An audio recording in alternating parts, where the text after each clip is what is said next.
Good morning. Hopefully everyone is doing good and you're having a good morning or day so far. Just thought I would give a little bit of an update as to what I'm reading right now. I'm currently reading The Great Witch of Brittany by Louisa Morgan. This is what it looks like. And I'm about 100 pages in, and I am actually really liking this book. Really liking this book. It follows kind of a young girl and her mom, and she just turned 14, I believe, and she realizes that she has the power of witchcraft. But the thing that I love about this book so far is that it is very much more actual witchcraft, like what actual witchcraft is. And they follow the Sabbats, and so those are mentioned in the book. They're also kind of like gypsies in a way, which is fantastic because I love stories or just the whole vibe of gypsies because they're just free-spirited and they go where the wind takes them.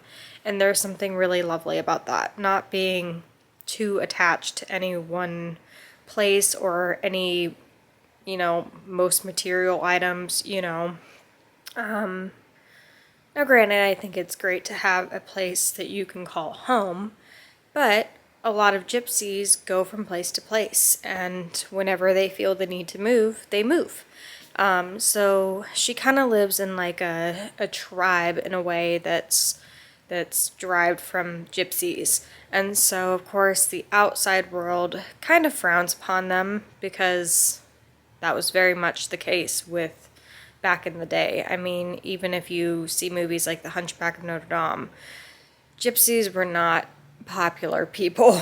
They were kind of thought to be untrustworthy and kind of low class, and even though that was wrong to think that, that was very much the case. But what I really love about this book is that we follow Ursula and her mom Agnes, mainly. Those are the two characters that we follow. But Ursula, when she hits her birthday, she realizes that she all of a sudden has these powers. Like, she just knows things that she shouldn't know, and she connects with this crystal that supposedly way back in the day, their ancestors, there is always a witch within their bloodline, and then that seemed to kind of die off. And so her mother Agnes actually does like fake fortune telling for a living, and she's actually pretty good at it.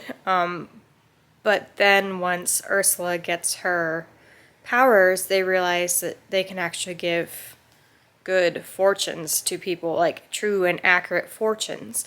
Unfortunately, one of the fortunes goes wrong, and a bunch of mob type witch hunters come and collect her mother from her because they think she's the witch. And so then Ursula has to go and like save her, and that's about where I'm at right now. Not to give too much away, but yeah, I really like it. I love how it's a much more realistic witchcraft telling. It doesn't seem so, it's not so far-fetched, It's actually very real to what witchcraft is. And I hear a lot of the times, well, we can't make books like that because it would be boring. This book is not boring. It's actually quite good, and I'm really, really enjoying it. So you can make realistic witchcraft books that are interesting to read. So I'm really enjoying this one. In fact, this is probably one of my favorite witchy books that I've read, and I've read Slewfoot, Year of the Witching, a couple other ones, so Born Wicked, and I liked those books, obviously, but those were a little bit more, I mean, I wouldn't say totally unrealistic, but definitely more unrealistic than how this one is going so far. So I will be interested to see where they take this book and if they continue to kind of keep it more of a realistic telling of witchcraft, which I kind of hope, because I'm really enjoying that. And I really like how her writing style is really nice. Like, it reads really smoothly. Other updates: in about a week, I will be going to Colorado with my sister.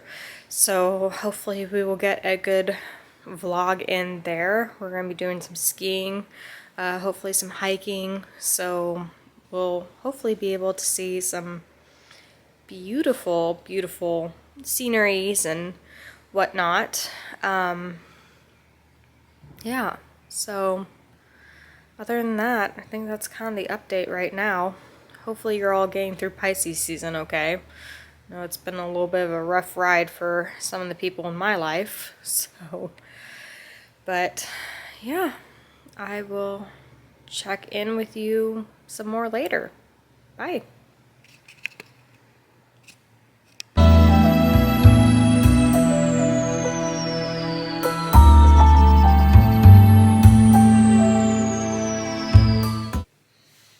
Welcome back to my channel. My name is Kaylina and I am the Hex Witch, and today we are doing kind of a comparison book review by two different authors that do a whole Sabbat series. And obviously, happy almost Ostara, that will be on Monday. And so we will be talking a little bit about Ostara as well today. So the two books that we are going to kind of review, and I know this one says in bulk, but I do not have her Ostara version, is Mari Silva. She writes all the Sabbat books, and then this version, Llewellyn's Sabbat Essentials, and this one is the Ostara version, and that's what that cover looks like. So we're just going to compare them a little bit so that you maybe know which one you would want to get if you want to read up a little bit more on Ostara or any of the other Sabbats. So the Llewellyn's version is, in my opinion, a lot more simplified. It's kind of more to the point, a little bit more direct. In my opinion, it's also very heavily based on spells, rituals, and prayers. So, for me, I leaned a little bit more toward Mari Silva's version, as it just has a lot more comprehensive information overall about the Sabbat and the holiday and how to celebrate it. And those spells, rituals, and prayers are a little bit more of a smaller section, it feels like, which in my opinion is okay, because I tend to like to kind of create my own things. So I kind of like reading more about the correspondences versus just having a spell lined out for me. But that's personal preference, and if you like to have kind of more of a steady layout, you may go towards this version. I also feel like Mari Silva's rituals are a little bit more diverse. So they have like bath rituals, normal rituals, and the other version is a little bit like she has one version and kind of separates it out into like a single witch, a group witch, and then like two people together. But really, you know, it's kind of the same ritual, just slightly different. So I would like to have seen a little bit more diversity in that realm. I also like how Mari Silva goes into more details about the herbs, trees, and flowers. So she actually has like a whole chapter devoted to just that and their correspondences and why each of those herbs, plants, and flowers correspond with the Sabbat, versus the Llewellyn's version is more just at the back and a little bit of information scattered here and there. But they really just have a correspondence little section in the back, which has the plant and then a couple things that it symbolizes, like rebirth, fertility, renewal, attraction, and so on. So if you like a little bit more in-depth information, I would go with Mari Silva's. The only thing that I've said about Mari Silva's books in the past is that she does tend to kind of repeat some information throughout the book. So she'll mention it kind of in the beginning, and then she'll go into greater detail in the middle. That would be the only thing that I would say about her book, is that, I mean, I've also said before, there's only so much you can cram about the Sabbat into a book. So the fact that they can actually make these books as long as they do is actually kind of impressive. So both have recipes throughout their little like chapter on recipes. I will say that the Llewellyn's version is a lot more simplified, and it literally just gives you the ingredients and just a very small description of how to put it all together. Mari Silva's literally gives you the ingredients and step-by-step directions on how to make it, so it's a little bit more detailed. But I mean, I did find recipes that I would like to try in both, so there's that. And if you're not a stellar cook, then maybe you want something a little bit more simple. Just depends. Depends. I don't know what you're feeling. Both have past and present elements. However, Llewellyn's has a bit more, as each are separated into chapters. Silva's is more of just a overall section. Describing like how it was celebrated in the past versus how it's celebrated now. Both also do a good job talking about how other practices incorporate it. Both talk about deities associated with the season. So I mean, I feel like it was pretty even in that aspect. Overall, I do lean more towards the Mari Silva's books. It's just better overall clear information, and it's got a lot more detail. Aesthetically, I go towards this one just because it looks pretty on your shelf. It's very simplified. It just has more of an elegant look to it.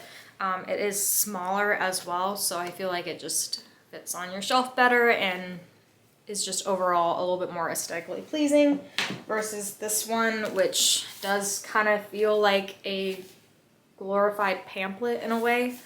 But the information is very solid. So if you're looking for something aesthetically pleasing, go with this one. This one's just, I mean, it's not that it's not pretty.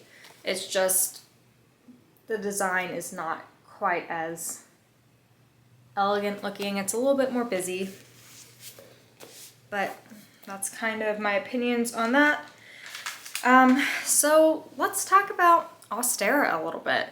And honestly, you're probably gonna hear, I mean, if you look on the internet right now, there's probably Ostara videos galore, because probably every witch, Wiccan, Druid person out there, pagan, is probably making videos, if they do make videos, and so they're probably talking about Ostara right now, and I am joining them. So if you've heard repeat information over and over and over and over, I'm sorry. It's probably just the fact that, you know, there's only so much different information you can incorporate into these videos, but it is the time of year, and I haven't made an Ostara video before, so here we go. As you may or may not know, Ostara, it can be known as different things. The spring equinox, the vernal equinox. This is when the sun is at zenith. It is passing over that equator line where day and night are at equal lengths. So yeah, which is great, because I personally, for my Ostara, on my altar, which I'll show you in a little bit, has a black and white candle, which represents the dark turning into light. And honestly, this is one of my favorite times of the year, because everything is birthing, it is renewed, the sun is shining a lot more, days become longer than nights, the weather gets nicer, there's growth, there's baby animals. It's just a nice time of the year. Now recently it's been psycho windy outside. the wind I can literally hear right now is howling, and it was howling the last couple days, so it's obviously got stuff to say. But it's been pretty cold too, which is funny because we've had this really nice streak and then now it's like cold again, which is weather in the Midwest. So I'm not surprised. So it usually falls on the 20th or 21st of March, depending on where you're at. However, it can even go from the 19th to the 21st, just depending on when it falls. So it's not like Easter where it's celebrated the Sunday after the full moon. It's actually different. So it doesn't land on the same day or same date every year. It can vary a little bit. Usually 20 through 21st is a safe bet, but sometimes it can be even earlier. So Ostara does have some controversy about where it was derived from. Some believe that it is from a spring Celtic goddess. Others say she was dramatic. However, there is a lot of controversy on whether this goddess even existed. So her name's Ostara, and unlike a lot of gods and goddesses, there's just not much information about her. So some say that's what she was based off of, but in the Germanic culture, she was a spring goddess, but she was actually in April, not even March. So I found that was interesting.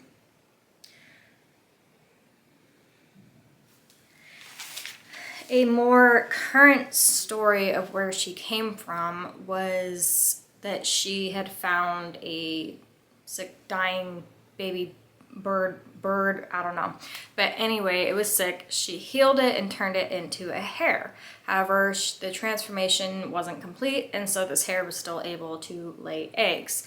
And so the hare would lay the eggs, decorate them for Ostara, and that's kind of where she came from, which is why she's associated with Easter and bunnies and eggs.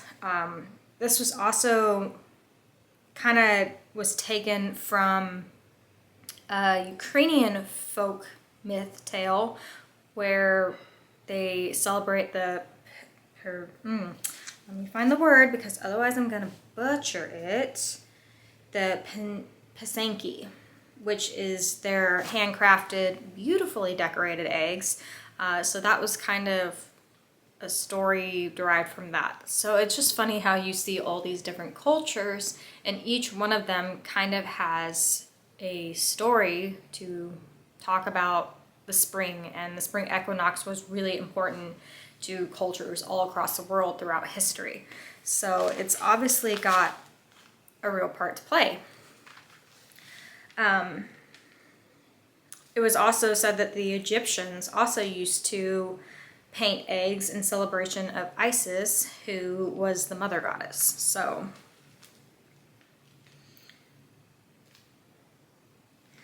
one of the cool things that I found while I was reading these books, which I'm pretty sure they were mentioned in both the books, was a pyramid called El Castillo that is mentioned, like I said, in both books. It's located in Mexican Mayan city, Chichen Itza. And so each fall and spring, on the spring equinox, the sun shines on this huge pyramid on the staircase, and it actually creates this weaving snake, which is really cool. And so the sun creates that, and it shifts all the way down the staircase until it meets the head of the snake, which is like carved into a rock. And so I personally really love snakes as a symbol of Ostara. First of all, because I do have a guardian animal spirit that is a snake, and so I am kind of drawn to snakes somewhat, and I do feel like they kind of have a misunderstood personality throughout time. But they're also just a really good symbol for renewal and rebirth and transformation. I mean, snakes this time of year, they're coming out of hibernation, whether you want to hear that or not. They're laying their eggs. They also, shed their skin, which is great for the symbol of transformation and becoming, encouraging change, which is also a big symbol of this Sabbat in this time of year. We're bringing in the new. We're encouraging, you know, this change and new beginnings and writing goals for ourselves that we want to accomplish throughout the year. So I personally really like the snake as a symbol, but I know other people are not too fond about them. So you may want to stick more to the bunnies and chicks because they're a little bit more lighthearted. So obviously chicks are associated with Easter and Ostara because they're all about rebirth. That is a common animal that's around this time of year. You also have like horses, bees, a plethora of other animals that fall under the category of Ostara. So one of the animals that I kind of want to touch base on is obviously the hare. And the hare is, as we all know, hares and bunnies can be quite fertile little guys. They're actually quite amazing that they can pretty much get pregnant every month, and they can get pregnant with, is it like 6 to 12 babies? Yeah, 6 to 12 babies per litter. And they also have the fun ability of being able to get pregnant with the second round while they're pregnant with the first. So they take, you know, be fruitful, multiply to heart. And I am really glad I'm not a rabbit because that sounds so terrible to me. And I have nothing against pregnancy. I have nothing against kids. I just personally don't want them. And to think of being pregnant every month, I mean, I'm sure even people that love to get pregnant would think that would just be awful. So I'm just glad I'm not a rabbit. In Druidism, they celebrate Alban Ilir, and usually this includes a lot of gathering together, a lot of food, rituals. Other activities may include planting seeds, environmental cleanup, wildcrafting, writing, music, painting, or meditation. It can be translated to the light of the earth. It focuses heavily on balance, as does Ostara itself. Since, you know, day and night are becoming equal, this is a great time to kind of look at your life and find what needs to be balanced, what areas aren't, and kind of work towards that. It's a great time of year for that. Obviously, as we see the earth kind of awaken again, I mean, it's always important to take care of the environment, but, you know, helping the environment be at its best, so helping clean it up, helping to keep it clean, and just trying to lower our footprint on the earth is a great thing to consider and think about this time of year. Cleansing spiritually, physically, you know, spring cleaning is not a new term. It's something that's been around forever.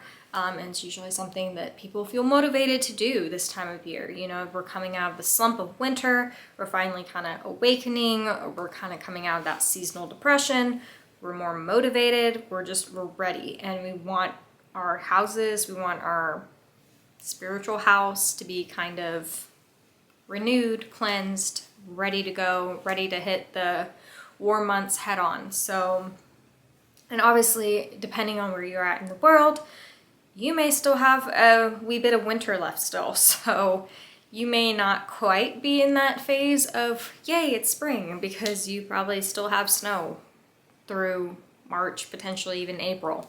Some maybe into May, I don't know, depending on where you're at. So spring right now is maybe not spring for other people, and that's perfectly okay.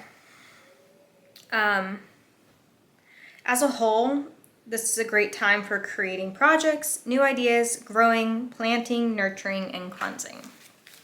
So other symbols, which I already kind of talked about, is the egg, which represents fertility, birth, abundance, and the sun.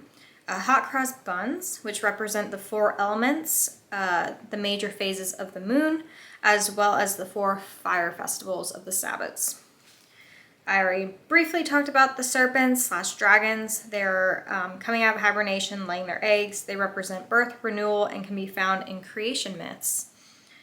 So our spring flowers, which is one of my favorite parts of spring, is I just love the variety of flowers this time of year. Everything is in bloom. Everything smells so nice and fresh. So popular choices would be apple blossom, crocus, daffodil, daisy, honeysuckle, which is one of my favorites. I don't know what it is about honeysuckle, but it just it smells so nice. Jasmine, lilac, primrose, orange blossom, which is also smells really nice. Tulips, which are probably my favorite flower during this time of year.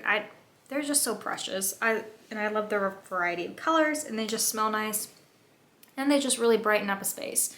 And for me, tulips, that's the symbol of spring for me personally. And violets. Violets are also on the list. So all these really fresh smelling spring flowers. If you want to invite them into your house, give your house a nice smell, nice fresh look, just bring some happiness, those are some good options. Some different herbs around this time would be High John's root, which brings in attraction, blessings, divination, and happiness. Love, luck, peace, and well-being.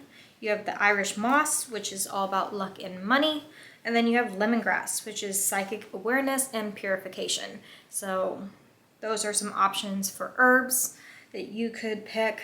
Obviously, colors this time of year are pretty well-rounded. Most of the time you see a lot of pastels. But you have green, which is abundance, calm, growth, wealth, new beginnings, and prosperity. You have pink, which is all about affection, love, harmony, honor, spiritual healing, contentment. That's what pink represents. You have silver, which represents the goddess herself. If you want to, on your altar space, put a silver candle for the goddess, a gold candle for the god, that is an option. Violet is all about healing and intuition. White is cleansing and for protection. Yellow is all about attraction, creativity, communication, and joy. So I really do love yellow this time of year, just because it really is one of the happiest colors out there. I feel like it really represents all the good things. So I'm about to sneeze. Sorry. So also this time of year, there are different foods that are kind of associated with Ostara.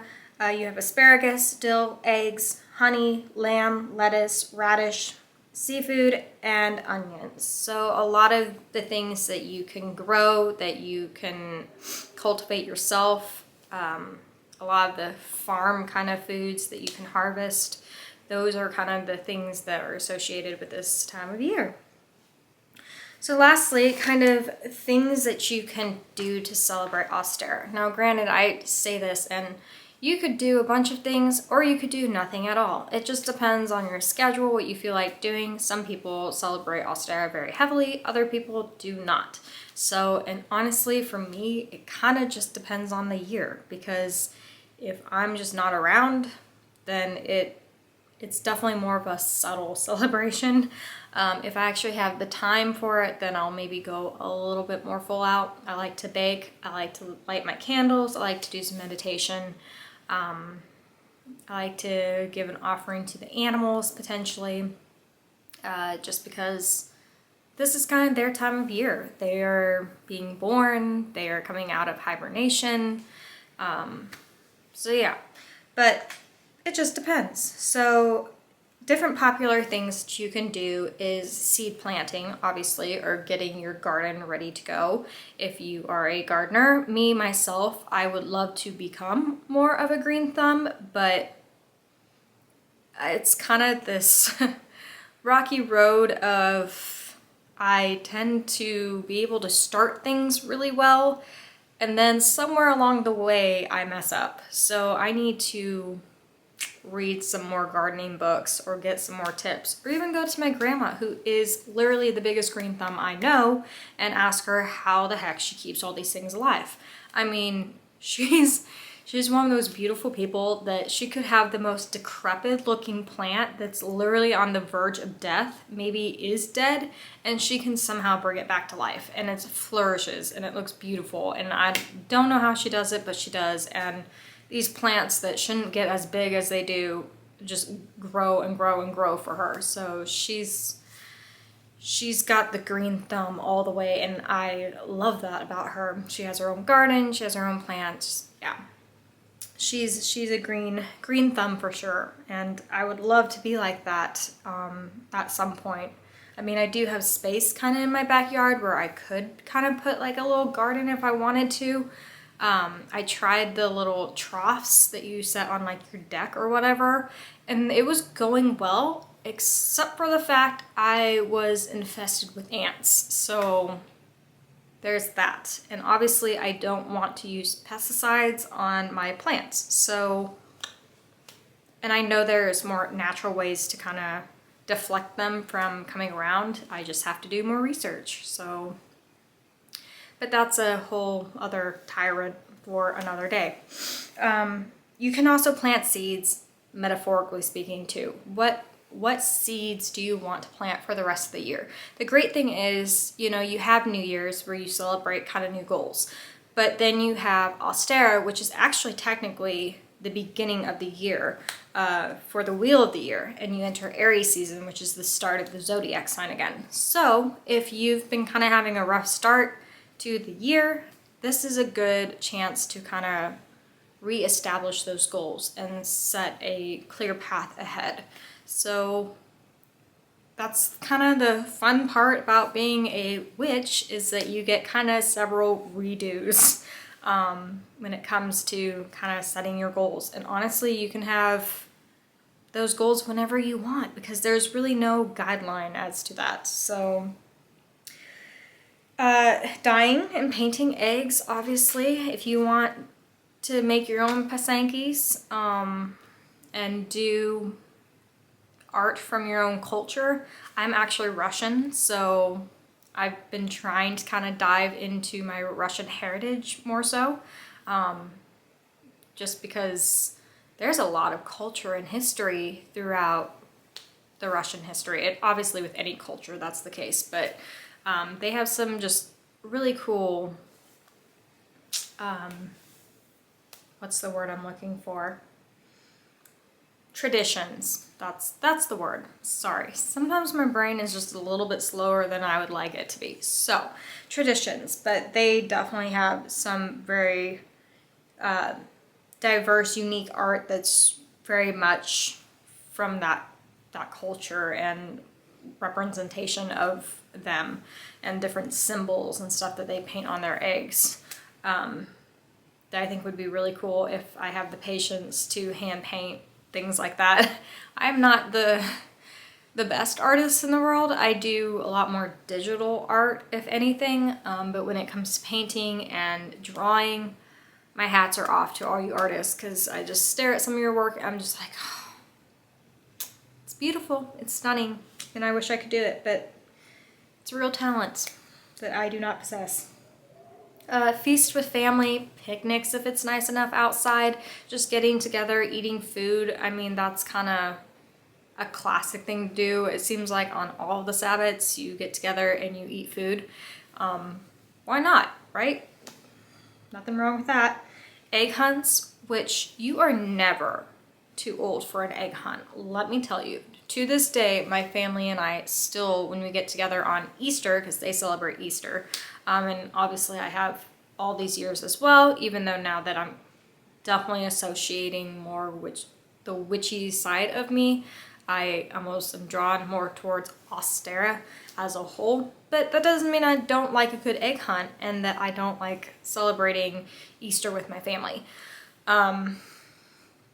So yeah, we do egg hunts even though we're all grown up. My parents will hide like these big eggs for each of us in the yard, and they have a big yard, but you wouldn't think these big eggs would be as hard to find as they are, but they actually find some very sneaky places to hide them. And I've always been terrible at egg hunts. Like, compared to my two sisters, like, they would find these eggs and it almost became kind of like a running joke how bad I was at finding eggs. And it kind of became this funny thing that my parents had to like color code the eggs so that like my eggs were easier to find than other people's, because it just got to be so ridiculous that I took so long finding the eggs. So, fun little story about me. I am not good at hide and seek. As I mentioned before, spring cleaning. I know this time of year, it's almost like some kind of energy shift, even in me, where I'm just like, I've got to clean the entire house. I've got to go to room to room to room and like destroy everything and put it all back together in a better, neater way and go through the stuff that I want versus the stuff I don't want. And as a whole, I really, really want more of a simplified, less materialistic life. I mean, I will say I am absolutely obsessed with books. Like, that is one thing I don't foresee that changing anytime soon. I love to read. And so my bookshelf will probably always be full. But as far as anything else goes, I'm trying to really just simplify my life. I found that has helped me energetically and emotionally not feel like my life is so cluttered, if that makes sense. So yeah, spring cleaning doesn't just happen in the spring for me. It kind of happens whenever the mood hits, but this time of year I'm definitely motivated for it. You can also do rituals for cleansing your home. And if you're a witch, Wiccan, pagan, druid, whatever you relate to, you odds are probably do cleansings anyway, just because I've especially found as I've gotten more and more into the spiritual realm, I think more and more things are kind of drawn into the space. So obviously you don't know this, but my house is only a year old, but we already recently have just more and more things kind of happening. Doors opening on their own when there's not a draft or anything that's pushing it. That seems to be a big thing. Like, I will see lights of like blue and white, just randomly throughout my vision at times. So I definitely feel like sometimes things pass through, which they're not evil or bad. So, which, you know, generally speaking, I'm okay with having them around. However, every entity or spirit needs energy back, so it can make it very easy for you to get drained, especially if you're empathic like I am. Your energy can get zapped pretty fast, and so sometimes you just need to do a nice house cleaning, smoke cleansing, music therapy. That's usually what I do. Then I go around and I put sigils on all the windows and the doors to kind of, you know, protect it. Blow cinnamon across the doorways. Like, it's a whole little ritual, and it's just to kind of keep the outside energies at bay as well as the people that live in the house's energies at bay, because I do have some chronic depression that lives in this house. So and obviously that's hard to live with, but you know, just trying to keep the energy as fresh as possible at all times is what I've been doing. And I have definitely felt kind of a slump lately, just the last couple days. And part of it is because Shark Week is next week for me, which I'm so thrilled about because I'm going to be in Colorado. So, you know, skiing and snowmobiling and doing outdoorsy things. So I really didn't want that to come next week, but it's coming. I'm pretty positive. So we will deal with that, but I've been a little bit moody and a little bit grumpy, so yeah. And I've also seen from some of my other people that I follow on YouTube that they've been kind of feeling a little bit down, depressionist kind of too, which I'm like, obviously there's something universally happening that is maybe kind of causing that.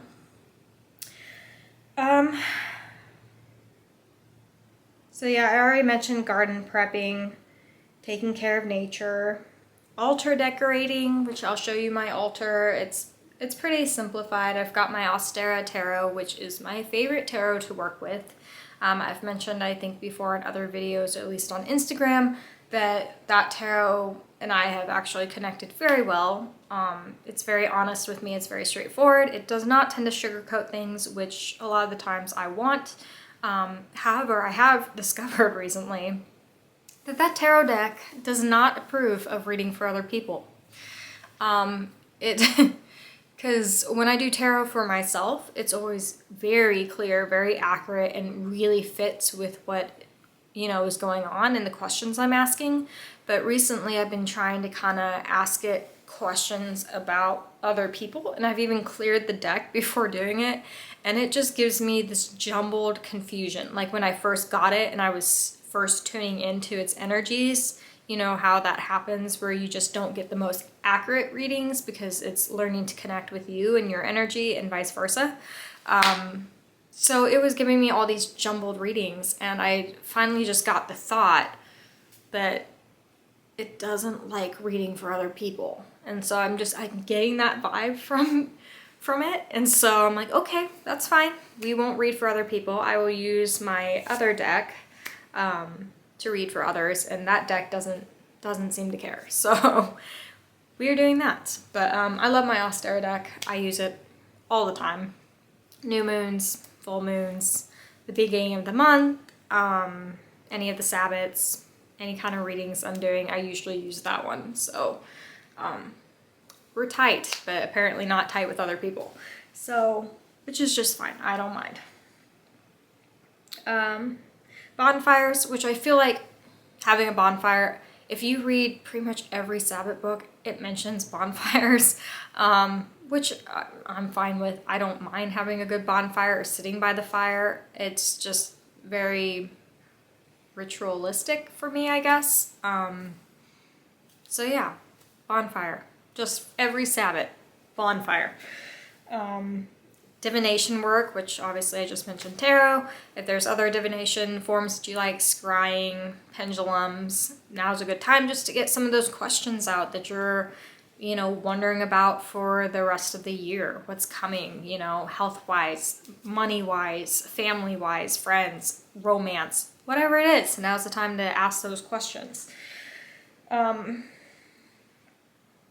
Also, this time of year, you also see a big you can start kind of working with the Fae if you want. I personally do not, just because I don't know enough about the Fae world to feel comfortable working with them a lot at this point. It's definitely a topic of interest, and I would definitely love to connect with them, but I want to make sure I'm doing it in a respectful way and in not a way that's going to piss them off, because they play by different rules than us humans do, and I hear from others that they can make your life quite miserable if they so choose, and they don't have empathy like we do, and so they might think it's funny. So but if you're well educated in the Fae, or if that's a topic you're really interested in and you feel confident and comfortable, this is a good time. They're obviously probably pretty excited for spring to come. So you can also do rituals for the god, goddess, really whatever deity that you work with. I love working with Archangel Raphael and Goddess Bridget. Those are kind of my two go-to. They're both very much healing entities, deities, and those both are beings that I feel like I actually have a connection to, and their energies are just really, really lovely to work with. So I invoke them quite often in my workings. Spend some time outdoors, obviously, if you can. And I know some of you, where you live, it's still very much cold. You probably still very much have snow on the ground. Even just going out for just 5 to 10 minutes just to get some fresh air, because I don't know about you, but all winter long, I yearn for the spring and the summer and even the fall, where you can just sit outside for hours on end, just enjoying the weather and reading or whatnot. And winter is hard, because even when the sun's out, it's kind of deceiving, because you're like, but it looks so nice out, and it's so not. So yeah, just going outside, opening those windows for just a little bit to get some of that fresh air, get that stagnant energy out. is a great thing to do. But honestly, it's all about, doing what feels right to you. If you don't want to do anything at all, don't do anything. It's not a big deal. There's no requirements for this kind of thing.